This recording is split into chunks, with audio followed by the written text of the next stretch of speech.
Ya, mo nga moli dia nga famalo man fa kai. Yo suma de fa kena na taulang yo kama fa sa ulang. Yo sumi de king. Kau mu de fa mo de kuah. Yo kala de lang ye fa ifo am fa sifo mangu de ni mafkanga. Malo le ka pena fa kai. Mo de ka sanga mo de ni yaso. Mga pula umuyo nga ufa poi fala au kumangu ma useu mangu au. Makala le afa nga kofia ngai foi de ngai yaso. Lele osila saanga wa pipi paanga ya ungan mau malama kalofa. Lele awa ile mangu wa ike fangua lalo.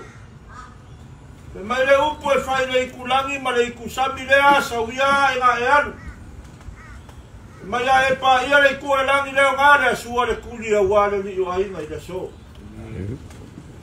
Mga kua le me yaso le whikaya inga kanga loa ma la uli kua vau. Ka whapea i kanga loa a se la uli ma kua au le leilo fuki kiki. A o afo i meo lo faku ai. Me me la uli kanga loa. O lupe ia sa faki mai a kumonga. Malupe sa faki mai i vangu. Au leo faki lo fuki lupe. Au asa vau ese au leo fui fakasi le so. Mo koe manga kua lea. O le fesine le famsingo le afio mal sao ya le asi. Fe man famsingo le asi. O se kupu. Kani le asi i oe o au le kupu. O le so leo malu a kupu mangofu a ko o ka rafonga ka mali. Ale upua e fai lau whangoa sa kupaam sa malikoa e fesiri a muni mai a mumo mai.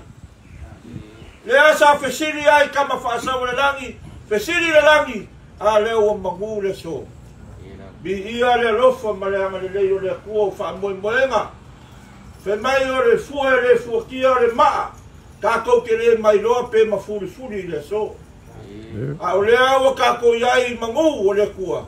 Kai mai le ora mal soi fuala le le o kapongu e momoela o fakalofa e lu sa se lua kama le langi kama o fai masui o le kua e ala le finga ngalo le o kakoli faora ya afio mai al paia ya sa kupa ma sa ma le kwa e la fa lua ya sa kora ma sa le fango sa kora ma le aki molpua le aki mea ma le aki mamoe la sa ka ngamo malau ki ngalau lei sai kupua mara ki lokonga ia mamalu le fare kolu o pa ia mau mamalu fa ka oko ro ka ko ki wai le ngia ku u mal basa loa ia ma lo le soi fu manguia ma lo le langi ma ka fi le ngia so ia fa ka ro foi le sunga le fai lau kusi ia ale nga ka leo le ke wolo ka ko mafkanga ia afifio mai a makala mai au.